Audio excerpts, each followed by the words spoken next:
Saudara Panitia Khusus Hak Angket Komisi Pemberantasan Korupsi menuai sorotan meski tidak sedikit yang memberi dukungan hak angket yang digulirkan oleh DPR. Lalu seperti apa sebenarnya tanggapan mahasiswa dari Fakultas Hukum Universitas Hasanuddin di Makassar, Sulawesi Selatan tentang pansus hak angket KPK? Saya belum bisa menyatakan menolak ataupun tidak karena kita melihat sampai hari ini masih banyak pro dan kontra mengenai pansus ini. Banyak yang pro kepada KPK dan juga akhir-akhir ini juga mengalir dukungan untuk tim pansus. Kalau menurut saya cukuplah berjalan dengan sendirinya saja. Apa yang telah menjadi tupoksi dari KPK dan apa yang menjadi tupoksi dari DPR cukup kita jalankan dengan baik dengan sistem ketatanegaraan dengan baik agar kinerja administrasi negara itu bisa juga berjalan dengan baik.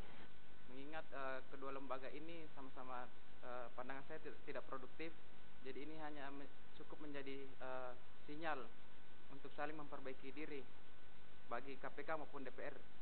Untuk langkah pansus saya kira saat ini tidak perlu untuk diteruskan.